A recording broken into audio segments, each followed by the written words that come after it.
Thank you for checking out my channel. I am doing something new. It's not a permanent thing. I just want something to add to my channel so it won't just be video games. So this will be a movie summary about the 2012 version of Les Miserables. So I'm just going to do a summary of the movie, and this is for entertainment purposes only. So if you, haven't seen the movie, I would recommend that you were to go off of the video, because normally I'm going to end up spoiling the movie.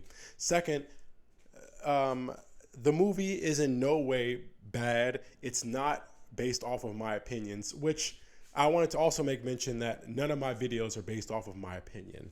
You will see what videos specifically are made from my opinions, but I digress. This movie is a good movie. I'm just poking fun at it for entertainment purposes, right? I've seen the movie the second time the other day. I just wanted to make mention of certain things that I have saw that was out of place. So with that out the way, let's get into this. So I'm going to start off by saying that it's going to be a little bit of a summary. I'm just going to focus on 3 points. The first point is the relationship between two characters, Jean Valjean and Javert, the criminal and the inspector. The second thing I'm going to talk about is the love triangle between Eponine, Cosette, and Marius. And the third thing I'm going to be talking about is why the rebellion failed. So just so that you know, these are my talking points. So I'm going to be coming back to these points as I go throughout the video. So the first thing that happens in the movie was you see Jean Valjean, the main character of the story. He's pulling a boat, and also, last thing, this is the 2012 movie version with Russell Crowe and Hugh Jackman. So just getting out the way.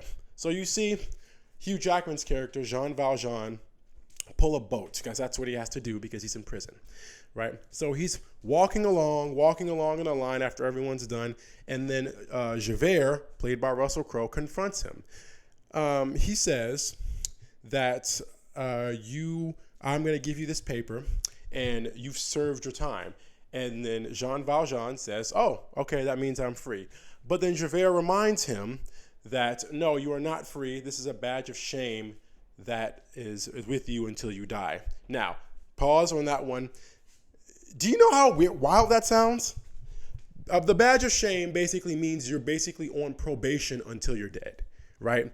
Now, this is France, and like I would say below the 19th or 18th century, there's no way to enforce a lifelong parole. Anyone can just leave their parole and just go out in the city and do whatever they want to and not get caught. But that is not even the wildest part. The wildest part is what he got put in for. He served 20 years in prison. Now, I'm going to do some math really quickly, right? He served 20 years in prison, right? Now, the crime was for stealing bread. I was panicking because I thought, oh, he stole bread. He can't be put in prison for 20 years for stealing fucking bread. But then I realized that was 5 years in prison for stealing bread, which is wild. And I'm going to get to the probation and the bread in just a moment. But the wildest thing is if he spent 20 years in prison and he spent 5 of them because he stole bread, the others were because he ran from prison 4 times. He tried to escape 4 separate times. Now, if you do the math, if you have 20, subtract from the 5 years he did from stealing the bread, that leaves you about 15 or 14 years, right? So then you divide that by the amount of times he tried to escape. He's tried to escape 4 times, right? That's 3.5 years in fucking prison for running away from prison. You can get more time. You can get more time in prison for stealing bread, stealing food, than actually escaping from prison. Each time he escaped from prison, that was 3.5 years added on to a sentence. But he stole bread, and now it's 5 years worth. It's 5 years in prison. It's crazy, because he said, you are a criminal. You wear this badge of shame until you die. You're on probation forever, right? For, mind you, stealing bread and running from prison 4 separate times. I would just keep him in there for life, right? Why would you have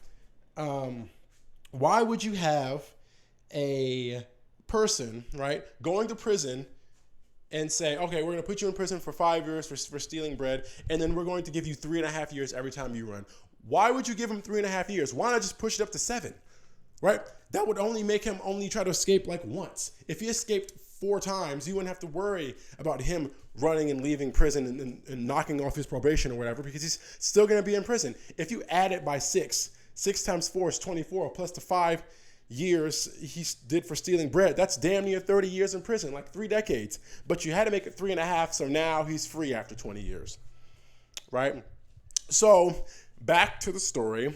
He says that you're gonna wear this. This is your probationary papers. Take this paper, and you're gonna be free, right? But we're gonna have someone follow you so that we can know you're actually doing your probation, right? But I guarantee you that person wasn't following him the whole fucking time, because after he was free and after he got his paper and he was being followed, I highly doubt that there is somebody going to be following this one person forever, right? So that's the first thing. Next, so he's wandering the land. He can't really find any jobs because, he's warranted a dangerous criminal for stealing bread, mind you. I'm going to refer to this stealing bread because it's a lot. It's a lot of stuff that happens because of this. So he finds a church, and then he ends up, the person feeds him, and he ends up stealing from him. He takes like 2 candles and a lot of other stuff, and then his probationary officers catch him and they bring the items back. Now, pause again. So it's understandable that you would bring somebody in for like stealing, right? And I have no issues with this scene, only because that, okay, you would ask, hey, how does he know where the candles come from, right? Obviously, the candles would be marked by like a church or somewhere, right? The candles were made of silver. So obviously you would know that the candles came from a church or somewhere, like silver with crosses on it. Obviously, it's from a church, right? So I don't think they just beat Jean Valjean for stealing some candles, and he just confessed to where they were. So after they beat him up, they returned the candles to the church, and the pastor, who fed him, mind you, he fed him, gave him shelter, and then he stole from him that night. Jean Valjean gets beat. The officers come back, and the guy, the pastor, the preacher, whatever, says, "Oh, I gave it to him. I want him to start his life, right?" And then they were really dead set on beating the fuck out of this man because he stole. But the person at the church said, he didn't steal. Obviously, he didn't steal. Not his fault. So I'm like, great. That's fine. Makes sense. Here's where stuff starts to get a little bit iffy. He gives his life to God. Great. He tears up his probation papers, right? And he's a free man. How does that make sense? You're telling me he could have torn up his probationary papers this whole time? Like, okay, you tore them up. Are you just going to be at the church the entire time? Like, obviously someone's following you, right? So after he tears up his probationary papers and then he tries to make himself into a better man, a time skip happens, right? So I need to inform you that the time skip is a wild time skip.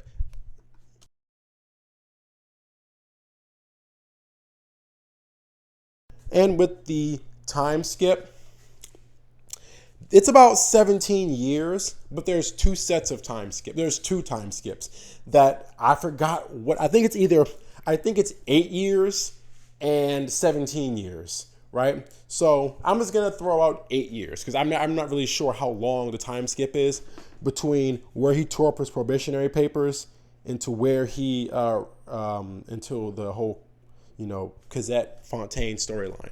So I'm just going to say 8 years passed, right? 8 years come and go, and Jean Valjean is a new man. He owns a clothing shop or whatever, and I'm not really sure if his name is Monsieur Lemaire, because Lemaire basically means the mayor. So I don't know if he was the actual mayor, which by chance is crazy because broke his parole papers, was able to become mayor after selling like 2 or 3 candles or whatever. So back to the story. He becomes a owner of a clothing shop, and I'm just gonna assume the mayor of the town. I'm just gonna assume the mayor. So then, after he gets his life together, we are put into a warehouse of workers, and we start to meet. I think her name is Fontaine. I'm just gonna call her Fontaine. So we meet Fontaine, a woman who is working to pay. I forget their names, but I'll remember it later. But they're paying people to raise her daughter, Cosette. Now, Cosette is the daughter, but we don't really see them have any type of interaction because she's Fontaine's working, Cosette is somewhere far as fuck. But she's working, trying to make 10 francs so she can pay the people who are watching them, who was watching the daughter or whatever. So as time goes on, people start to accuse Fontaine of sleeping around. Now, pause here. People say, oh, look, Fontaine is sleeping around because that's why she's making so much money. That's a crazy statement. You're just going to accuse somebody for just sleeping around because they're making so much money? And the only reason she got fired was because she couldn't let the foreman hit. This man was over here trying to grope her, and they're like, you're just not going to like me, so I'm just going to go ahead and fire you because you were just messing with somebody else for money. But that wasn't really the case. They just stole the letter saying that Miss Fontaine had to give someone 10 francs to take care of her daughter. They're just assuming that she's doing a little bit on the side, like sleeping around or whatever like that, right? So then the foreman finds out about this. He's hating. He gets fired, or she gets fired. She gets thrown out on the street. Now, when she gets thrown out, Jean Valjean couldn't help her. Why? Because Jean Valjean had a meeting. Do you know who that meeting was with?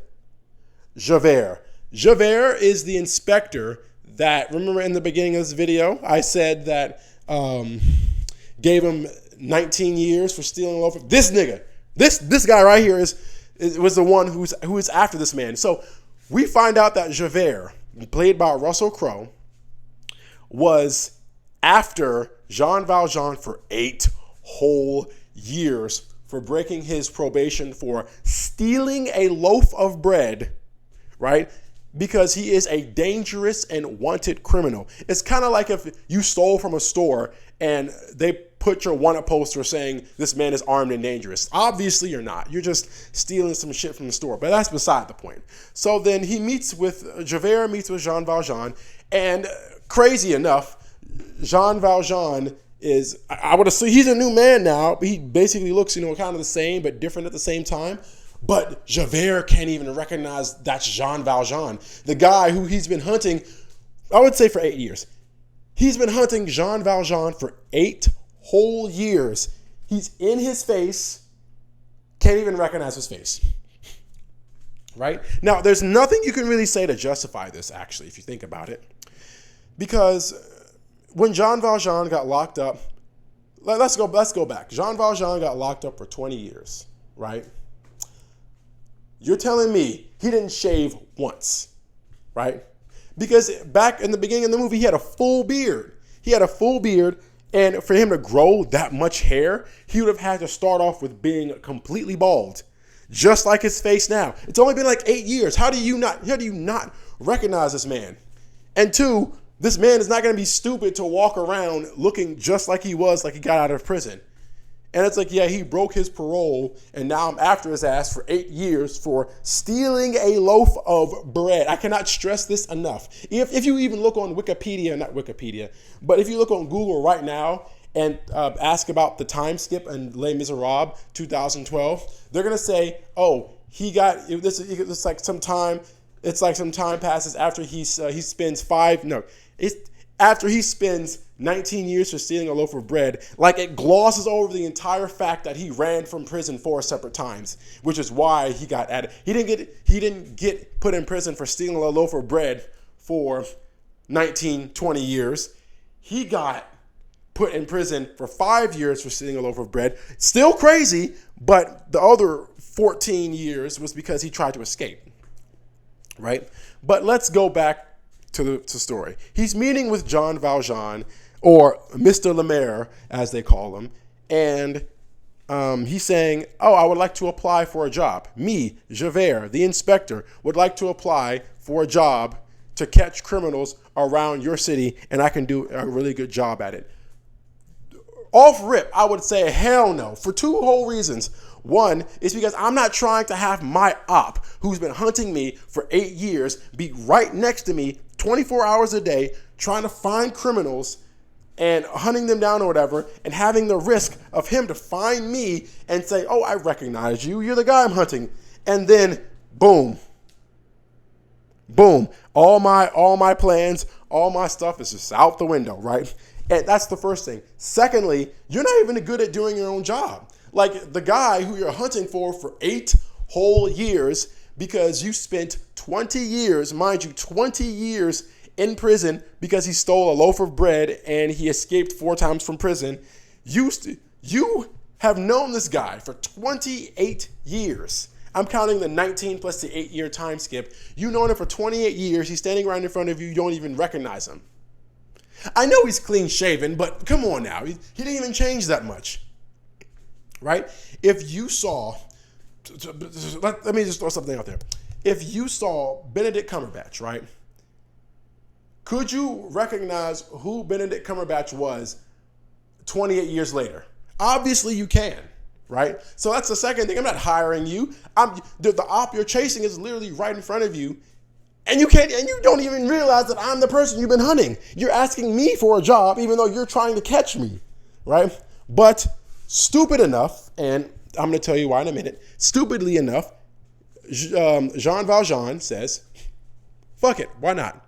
You can be the inspector of the city. He's like, thank you so much. And then immediately after that, someone outside the shop gets hurt. Now, at this point, this is how I knew that some of these people have a weird relationship. They go outside. Jean Valjean, or Monsieur Lemaire sees this person under a cart, right? He's squashed under a cart. It's very heavy. He gets on 2 knees, lifts up the cart, and the guy comes up from under the cart. Jean Valjean saves this guy's life. He thanks him so much. But at the same time, though, he had to carry a flag which looked like the same exact motion of carrying a flag when he was in prison, and Javert saw this. Now, I'm going to explain to you how this looks. Oh, look, my name is Javert, and I've been hunting for somebody for 8 years for breaking his parole. He's probably one of the only people who broke his parole, and he's been on my mind for a long time. Now, I'm going to go to the city to get hired by somebody who looks a little bit like the person who I'm trying to hunt down. And also added on to this, he squats down, picks up the cart, and I'm like, wait a second. The person who I'm hunting, I can't find him. He broke parole. He looks like you, and he's that strong. I've never seen a man your age that strong, right? That should be off rip that, yes, this is your guy, right? Because how long have you been an inspector? I would assume if you add the 19 years that Jean Valjean's been in prison, I'm going to give you 5 years of experience. That's 24 years, plus the 8 years of, let's say, like the time skip, right? That's 30. I would say that's around 32 years. You're telling me in that 32-year time span, you've never seen an old man lift up something that heavy but Jean Valjean. That right there should have been a complete and utter, yeah, no, this is him. Ding, ding, ding. Find him, lock him up, throw him in prison. That should have been an instant lockup. But he's like, no, you look like him, but I don't think you're him. But he does end up filing a report because he's skeptical. Which, great idea. Amazing idea. Best idea I've seen so far. So, They all handle their business.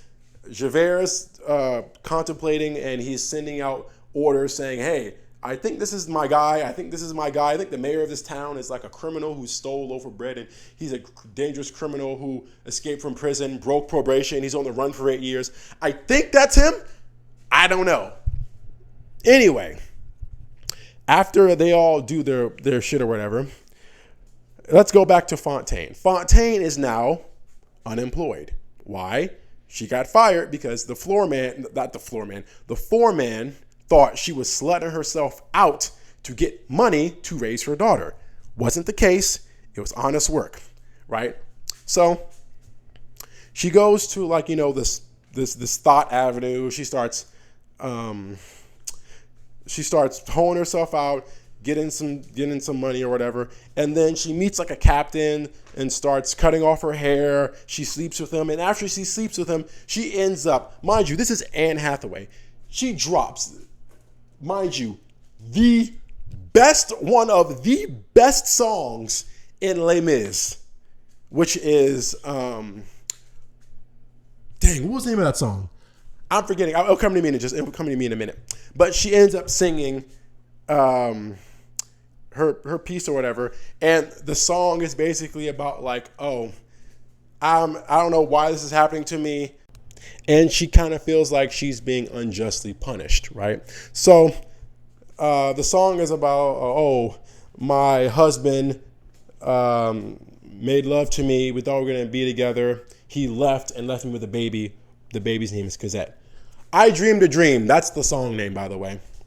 So she ends up getting upset, and then she goes outside, and then there's an altercation that happens or whatnot. And then after that altercation, because I think she scratched the guy who she was sleeping with, and the inspector comes, and they're wholeheartedly ready to lock her ass up. But then, by some miracle, we see Jean Valjean or Mr. Lemaire come out of nowhere. It's like, don't lock her up. I'll make sure she gets the care she needs. Mind you, this is illegal. This is kind of illegal, even though what they're doing is also illegal.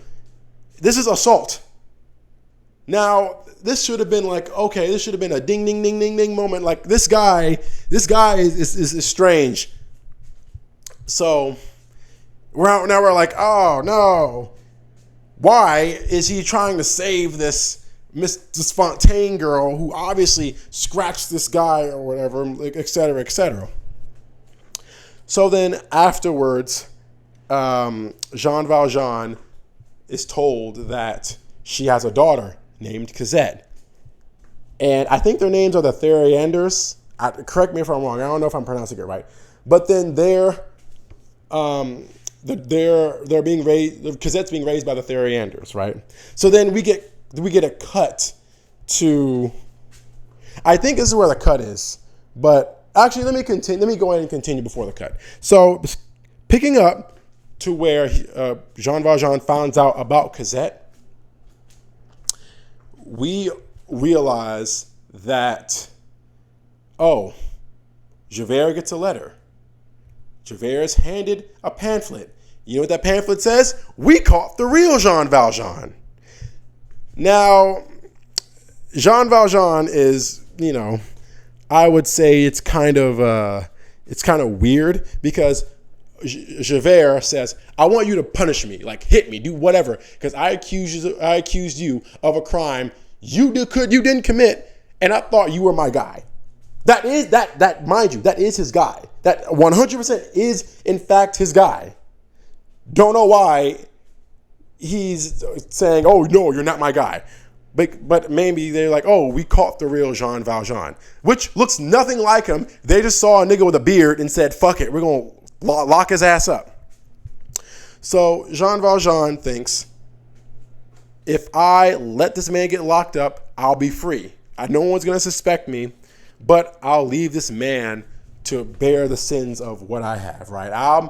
He'll have to stay here, not stay here per se, but this man is going to have to stay in prison, rot for life?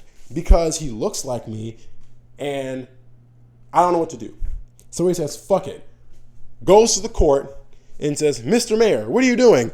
And in front of the judges, he's like, yeah, I'm that nigga. And if you want to see me, meet me at the hospital. He didn't say that, but it's something like that. He said, look, I'm that nigga. If you think, whatever you think he is, I am. I'm going to be at the hospital. Let the guys know I'm over there. So then he goes to Miss Fontaine, right? Miss Fontaine is actually in the hospital, and she's sick. So Fontaine dies in the hospital because, obviously she's sick. But then Jean Valjean says, hey, I'm going to raise your daughter for you because she deserves a second chance. When Fontaine dies, Javert comes up behind Jean Valjean and says, yep, see, I knew you was that nigga. I knew when you rose up that car, I knew you were that. I knew it. Right? And it's like, oh, you have a different face on. Like, no, he doesn't. No, he looks the same just without a beard. You saw a nigga with a beard and said, fuck it, we ball. Let's lock his ass up. Right? So now Javert's there to lock Jean Valjean up. And Jean Valjean says, look, you shouldn't even be here. Like, I stole bread. So what? Y'all can't spend 19 years in prison for stealing bread? Like, nah, nigga. You were supposed to spend 5 years in jail. But you ran 4 times and you spent a total of 19 years for stealing bread. See, I told you I'm going to keep coming back to this because this is a wild statement, right? This whole relationship between Javert and Jean Valjean is here because he stole some bread and he tried to escape prison. Mind you, it's bad still, but 19 years, really? Anyway, Jean Valjean says, okay, you can kidnap, you can catch me, whatever. I'll go to prison. I just need about 3 days. I need to find the daughter and make sure that this daughter is cared for because I promised her I'd take care of her. And by all means, of course, Javert says, no, I've been looking for you, hunting for you for 8 whole years. No rest. 8 whole years I've been trying to find you. I finally find you and you want 3 days and you want me to take your word for it even though you broke parole? Hell no. So then they have a little sword fight after singing the confrontation song or whatever.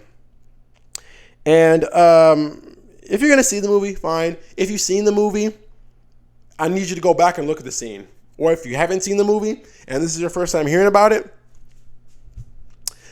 I want you to find a song called The Confrontation, right? Find out where that is in the movie. Now look at what they're fighting with. Javert is an inspector fighting with a sword.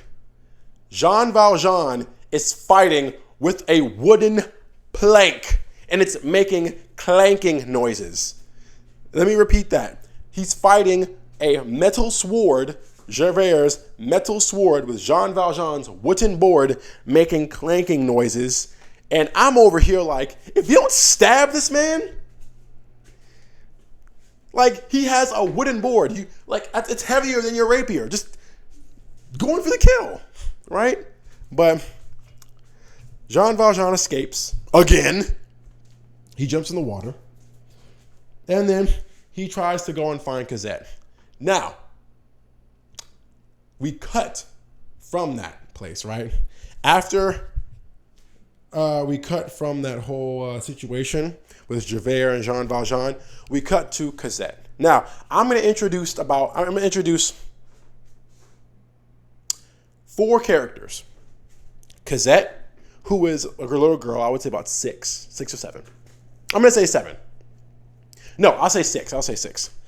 Cosette, who was Fontaine's daughter, she's working for the 2 people, Thurianders. I think they're called the Thurianders. I'm just going to call them con woman and con man because I don't know how to pronounce their names. So I will hence be referring to them as con man and con woman, right?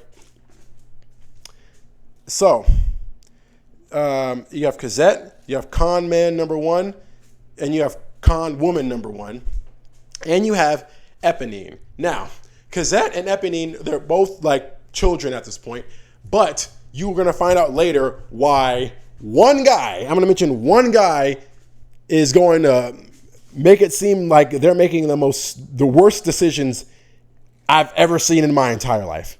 So you see Cosette cleaning, and you see the con woman come out and greet Eponine, right? Eponine is Cosette's childhood friend that she's living with, right? Now, this is a good thing to mention right now, that the con man and the con woman, they're both married. They're both together. And Eponine is their daughter, right? Eponine is their daughter. So, Cosette is being treated like, an average Disney princess, like cleaning up the room. Your mom's paying 10 francs to me to take care of you. So clean up, polish, don't make me mad, get the water out the well, et cetera, et cetera, et cetera, right? So she goes out, gets the water, runs into Jean Valjean, and mind you, at this day and age, I don't think stranger danger exists, because she's getting water in the dark, in the forest, which, again, I don't know why you'd be getting water out of a well in a forest, because more than likely that water will be frozen, but that's beside the point. Stranger danger doesn't exist in this world, because there's no way Cosette would even go to a guy that she does not know, mind you, and go with him just because he says her mother's name.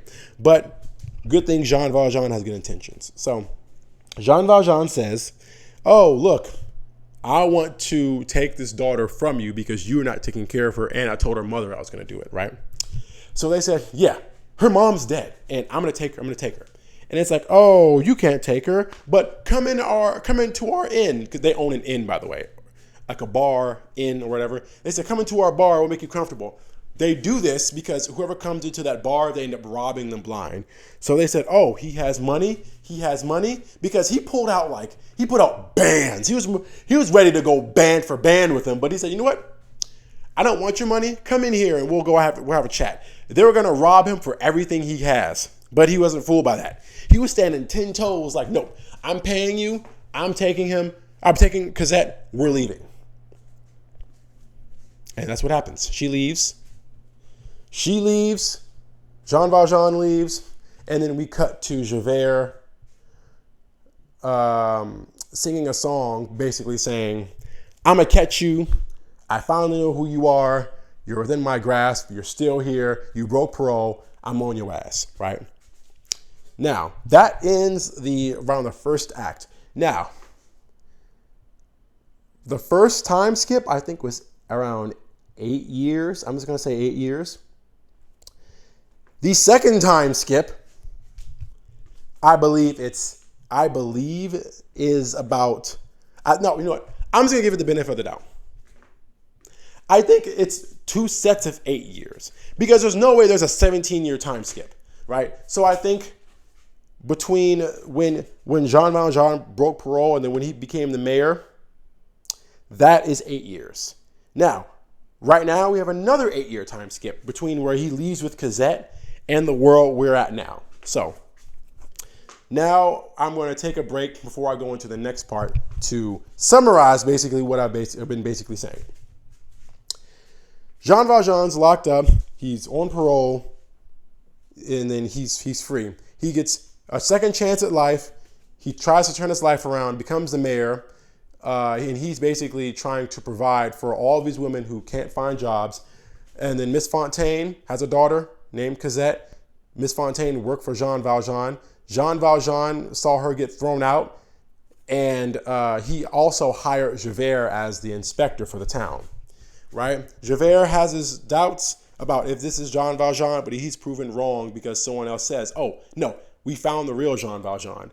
Fontaine becomes, a prostitute, sings "I Dreamed a Dream," and then she's about to get locked up, but then Javert's about to lock her up, but Jean Valjean says, "You know what? No, we're not gonna let that happen." She says, "Please, I also want to do something for my daughter Cosette." And then Jean Valjean tries to find her daughter Cosette, but then he finds out that someone else who has been accused of being Jean Valjean gets locked up. So then he says, fuck it. I need to save this man's life.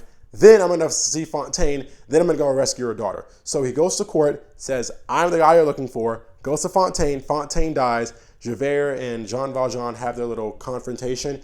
He escapes, finds Cosette, buys her from the con man and con woman, and they leave. And then it's an 8-year time skip. That's where we're at now. So, now that we got that out the way, I forgot the year. No, yeah, it's 1832, I think. It's the year 1832, and we have all these new characters. So, it's the song. I believe it's called "At the End of the No, At the End of the Day" was in the first part. We have a song. I forgot what the song is called, but it's sung by a bunch of kids. Gavroche. Gavroche is one of the children. He's gonna come up later on in the story, but he sings a song about there is a new king on the throne. He's worse than the last one. We're not getting any food. So everyone's they're very poor, they're very hungry, while 1% of the people feast on like lavish stuff, and they don't really care about the poorer population, right? Like they do not care at all. Now, we have two characters. Cosette, who is now, I would say, 16 or 17. And we have Eponine, who I would assume is 16, 17. Then we're introduced to Marius. Marius is very rich. His father is rich, actually. And around this time, we have a bunch of people trying to plan something called a rebellion. And they're planning on setting up barricades, but I'm going to get to that in just a moment. So we have Marius. Marius is out here promoting the revolution. We need to fight back against the system and shit like that. So first, I spoke about Jean Valjean and Javert's, little fling that they have going on throughout the movie. Now I'm going to mention this whole love triangle between Cosette, Marius, and Eponine. Eponine likes Marius, right? I'm gonna tell you something that he does, but I'm gonna let you know a couple of things before I let you know this, right? The first thing is that Eponine loves Marius, right? That's the first thing we all have to understand and know, that Eponine really loves Marius, right? 2, I'm going to assume by common sense that Marius doesn't love Eponine, but Marius knows Eponine loves her, right? Because there's a part in the movie where he says that, because Eponine says, I'm going to give you information, but I don't want your money, right? But then you don't really ask her what she wants because she says, I want you instead of your money, right? So I'm just going to assume that Eponine loves Marius. Marius knows Eponine likes her, loves her, or whatever. Here's the thing number 3. Marius sees Cosette for like 10 seconds, says, this is the love of my life, right? Crazy. Love at first sight is a crazy statement. The fourth and final thing is that Cosette and Eponine, they both know each other. They both are aware that this is you, this is me, etc., etc., etc., right? So now here's where the weird part comes in. Marius sees Cosette for 10 seconds, goes to Eponine and says, Eponine, the girl, I'm not going to tell you exactly what he said, but I'm just going to give you like a summary on my case. He tells this girl, hey, Eponine, the girl who I know really likes me a lot, I want you specifically, no one else, I want you to find this girl who I've seen for 10 seconds and I'm madly in love with. Now I know that you love me a lot, right? But I want you to go find this girl because I love her a lot. What does this man sound like saying that to someone like that? I don't know how long they knew each other, but I wouldn't do that. I wouldn't stand for that type of disrespect. And the wild part is she agrees to this shit. She doesn't say, oh, that's Cosette, but she's nothing new. Oh, I don't know where she lives, but blah, blah, blah, blah, blah. She could have thought of anything else, but she says, fuck it, I'm going to find her for you. Like, why would you do that?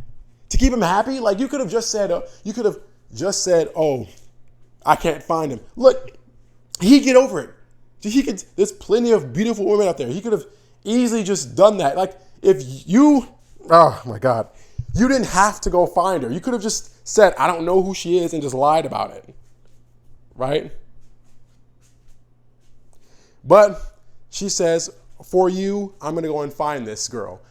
Eponine says, for you, I am going to find this girl that you are madly in love with. Even though I am currently madly in love with you, I want to find this girl that you are madly in love with. Makes zero sense. There's a lot of ways out of that. She doesn't take any of them, right? But she goes to find him. And then we see something happen in the streets. It's like a fight or whatever with Gavroche, the child, at the beginning of the second part. And Gavroche takes a good look at his face. Good look at Inspector Javert's face. Javert is still the inspector after another 8 years, meaning he's been in the force, I would say, for about 40 years now. Or I would assume around 40 years. That's a good, he's not 80, so I'm going to say most of his life was in the force, right? So he takes a good look at his face, lets him go, but he knows that Javert is, he knows Javert's face. And since Cosette is in the city, you already know Jean Valjean's right next to her. So then this whole thing happens. Everyone evacuates. Cosette and Jean Valjean have to evacuate because now Javert is on the hunt for Jean Valjean because he knows what he looks like. So Cosette doesn't know why they're running. Because Jean Valjean doesn't want to break her heart or whatever, which understandable. I just wish you could just tell her. But the people are in the streets. They're evacuating. They're running or whatever. And then one of the people who caused the crimes were con man number one and his wife, the con woman. Eponine's parents. Remember, like I said, the con man and con woman are married and they have a child named Eponine. And now about 8 years went by and they're like 15, 16, 17 years old. So now Jean Valjean is out of the city, not out of the city, out of the street. You have Javert looking at the con man saying, oh, don't do this, you're trash. Do it again, I'm going to lock you up.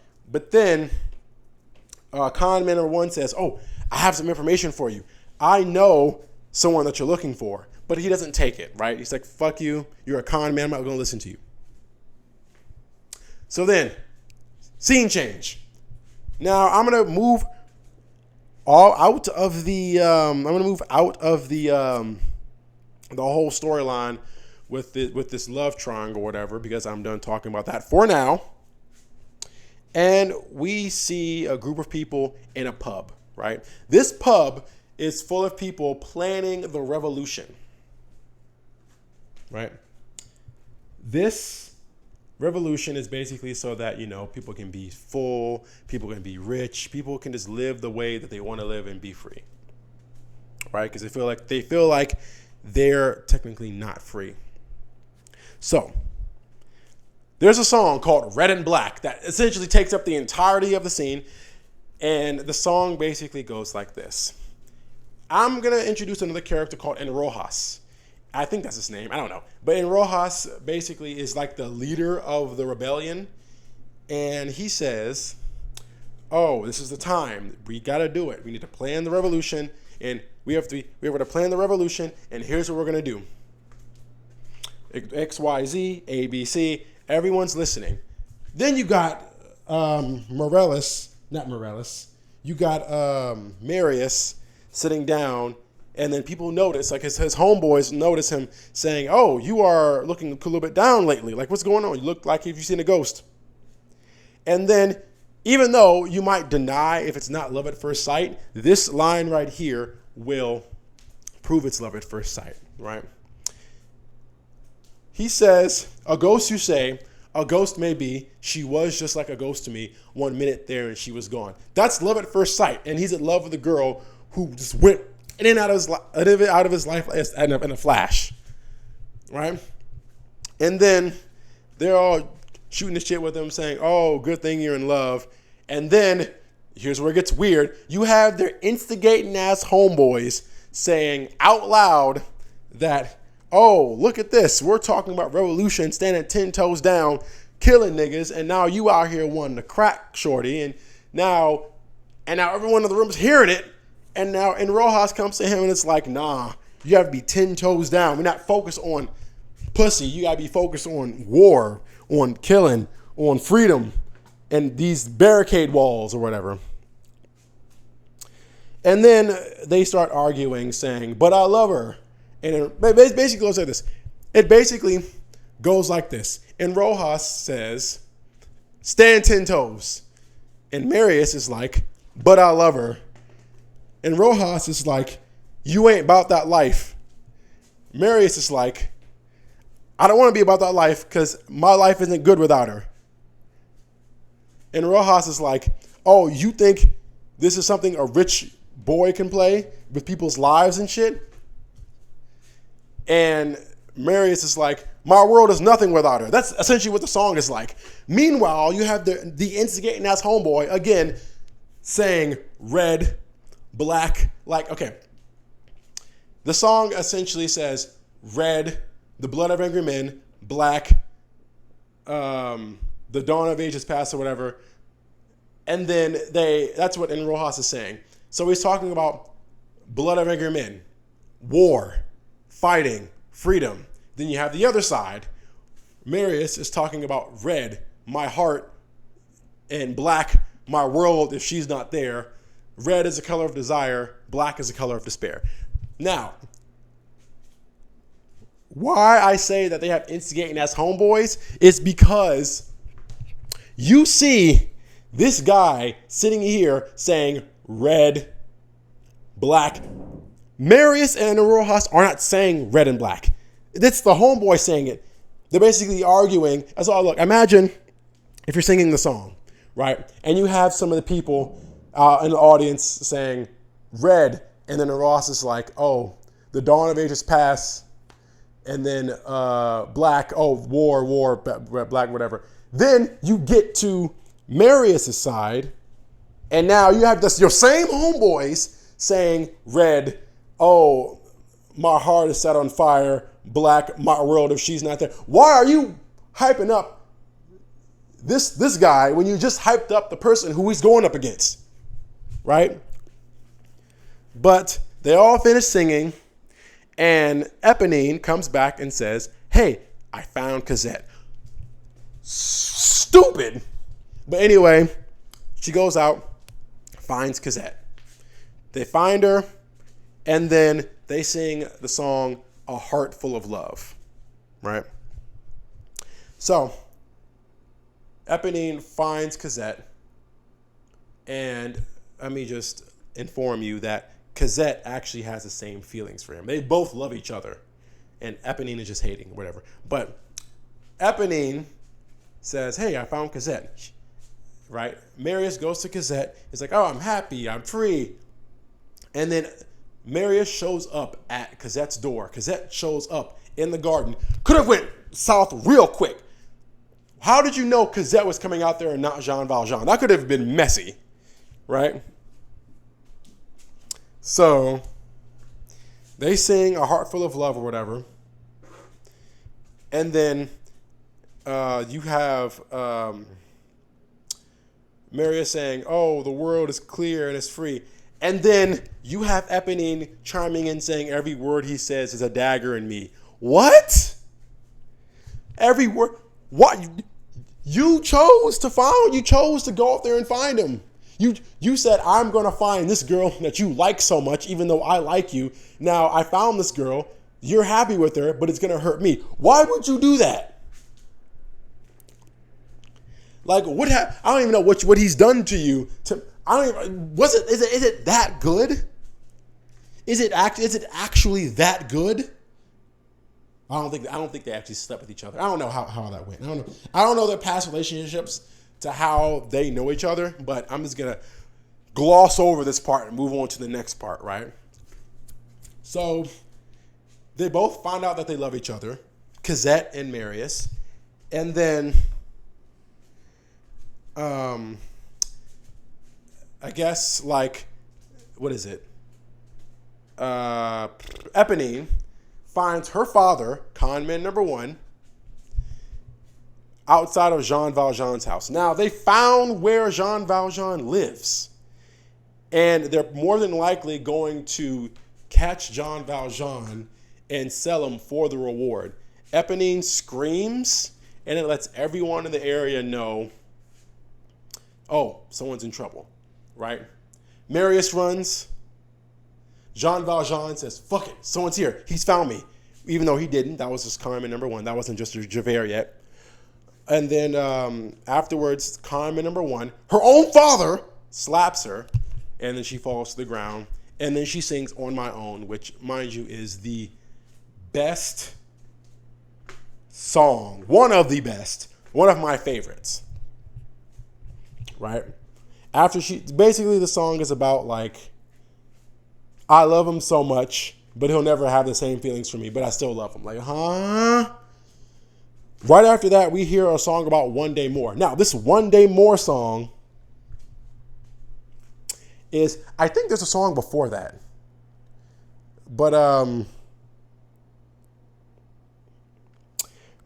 they talk about the barricades, right? Like, there's shit going down, right? Like, okay, in the story, there is a guy named General Lamarck, the people's man. General Lamarck has died, and he was the only person that would stand up for the little guy, right? Assumingly. So I'm going to tell you something. I'm going to tell you what's going on all different fronts so you know how big the next scene is going to be, right? So the next scene comes out in the same scene. After Eponine sings On My Own, we have One Day More, right? One Day More basically says, on the revolution side, they're saying we're going to raise the barricades on General Lamarck's grave, right? I'm gonna tell you why that's stupid later. I'm going to mention that on the next part. But they're like, yeah, we're gonna raise the barricade on General Lamarck's grave. So they're planning something that very next day. Secondly, Jean Valjean is planning on leaving because he thinks Javert has found him, right? He knows where he lives. He's skulking around his house, and he can't run for long, so he's gonna, he's gonna run away, right? Taking Cosette with him, and then Cosette can't see Marius anymore. Marius decides to fight within Rojas and the revolutionaries. On Javert's side, they're preparing for a big war and they think the revolutionaries are going to do something, which they are, right? So they're preparing for that. So there are a lot of things going on, a lot of different fronts. So they're just preparing. That's what One Day More is essentially about. It's like they're preparing for what's going to happen that very next day. Now, the next day happens. Now, this part is where I talk about why the revolution failed, right? So they're mourning General Lamarck, and I'm also going to let you know this. Javert is on his Joe Goldberg, where he can just put on a fucking hat and no one knows who he is for some reason. But he puts on a hat, goes into a crowd, no one knows who he is. He's basically incognito. But they're sitting there like, oh, look at this. We're going to mourn General Lamarck. Then they sing, Do You Hear the People Sing? At that part, they all come out of the crowd, ambush this guy's grave. they take control of the horses and ride to this thing called the barricade. Now, the barricade is essentially saying we're going to put so many items in the road and they can't get by, so we're going to take over a small section of France to defend ourselves because we want to fight for our freedom, right? So they take General Lamarck's horse carriage, which is crazy, and they ride all the way to the barricade and they build their barricade, and now they're at said, barricade. Now, Javert is he's still incognito, but he's hella mad. And we have Jean Valjean and Cosette, who are far in another house somewhere. I think they're still in France, but they're far. They're really far, right? So now we have the boys in the barricade, right? Now the barricade's just essentially a bunch of chairs, tables, stuff just blocking off the road. And assumingly there's 5 barricades, right? So Marius is like, fuck it, I'm gonna join your cause because I know for a fact that I will never see Cosette again. Cosette is gone. I don't know where she's going. She left, and I'm never gonna see her again. I'm depressed. Fuck my life. I'm gonna fight for freedom. If I die, I die. So now after this, they're punching their way. Their army is punching their way through the barricades. They're using cannons, gunshots. They're on the roof, and they're shooting down at these people. And it seems like they're fighting back, right? Now this is where shit gets wild. There's 5 barricades in the morning. That very next day, there's only 1. Why? And this is only my opinion. I think everybody abandoned the barricade. See, the barricade where you're at right now, the main barricade with Enrojas, with Marius, with everybody, that was the barricade. That was the people who were singing Red and Black. Why in the hell would you have 5 separate barricades instead of just one giant barricade with all your people in it? You basically just spread your soldiers thin. Like, okay, there's nothing stopping them from surrounding one barricade, taking it out, surrounding the other one, just make one big barricade. Right? Just make one big one. There's no reason to make 5. So now it's only one barricade. And they have to find a way to win because they're obviously losing, right? So we have Javert, who comes in and says, I'm not your enemy. I will find out how they move. I am with you. I serve the army. I have a gun, etc., etc., etc. Now, he's like, oh, look at this. Look at this. I'm going to let him in, right? And Rojas is like, yeah, I'm just going to let this guy in. He doesn't seem too bad. He doesn't seem too evil. And then I think this is where they get attacked again. I think this is where they get attacked, and fucking Marius is dead set on blowing that entire bitch up. Mind you, he's still upset about him not seeing Cosette again, right? He is planning on blowing that bitch sky high, which made everyone go back. Like, okay, I don't know if you were bluffing or you actually meant to blow that bitch up. But after that happened, Javert gets led into the barricade. And then, mind you, Javert, I'm just going to assume, has been on the force for about 40 years. Right? 40 years. This nigga put on a hat, fooled every single person in the barricade thinking he was a good guy. And the one person who was able to know who this person was Gavroche, the small kid who took a good look at him. Obviously, like, come on now. Like, you're telling me this guy has been on the law enforcement for 40 years and nobody in this area recognized him. Gavroche is 8. You guys are like 16, 17. You guys will know what he looks like more than he does. Like, what? But they kidnap him. They put him on the wall. They kidnap him, put him on the wall, and they're about to, kill him or whatnot, right? But then, Gavashe, people would say congratulations.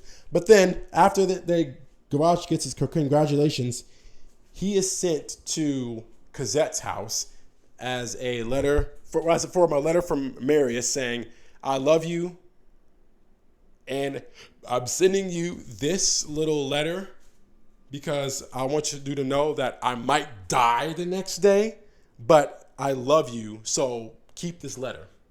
Right? Now, remember when I said first that when they first met, and it could have went much worse, where what if Jean Valjean came out in the yard? It could have went south much faster. Yeah, well, this is that instance. Cosette didn't receive the letter, but Jean Valjean did. So he went into incognito saying, yeah, let me just go ahead and join the army so that I can find out who this nigga is trying to clap my daughter, right? He goes undercover, and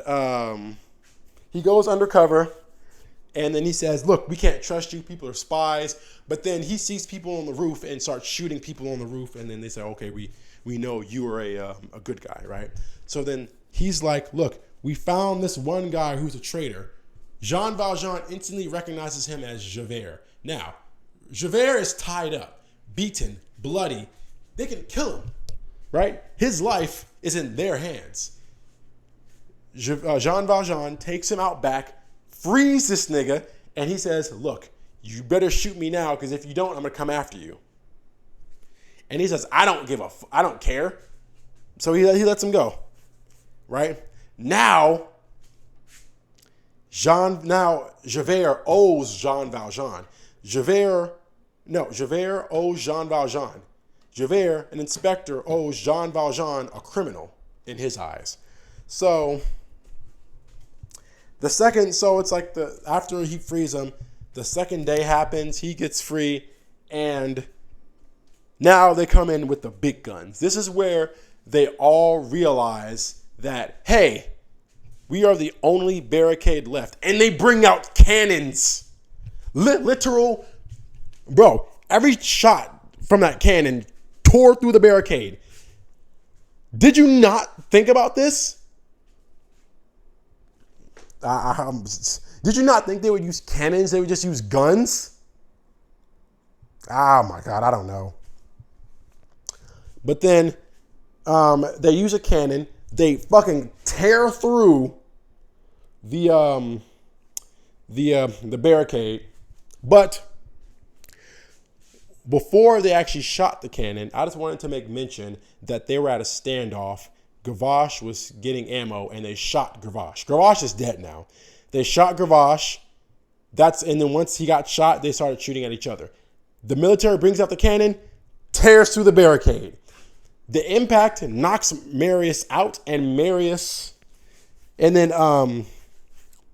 gets rescued by Jean Valjean. Now, the night prior, after Jean Valjean had freed Javert, he found out who Marius was because Marius, this nigga, was singing how much he loved Cosette. Like, to the very end, you're singing you might die the next day. You're singing about this one girl you've met for like 10 seconds. Come on now. So then fast forward, when Marius gets knocked out by the blast, Jean Valjean rescues Marius, and they escape in a sewer, right? When he escapes, the revolution gets, oh my God, I feel bad for them. The barricade gets torn apart. The military rushes in, and this is what's wild. The revolution goes onto the second floor. The army is on the first floor. The general knocks on the ceiling, aims the gun at the ceiling. They all fire, and they kill them from the floor, because the floor that's splitting up the people on the second floor is the revolution, and the first floor is the military. That floorboard that the second floor is standing on is made of complete wood. You can shoot right through that bitch. And that's exactly what they did.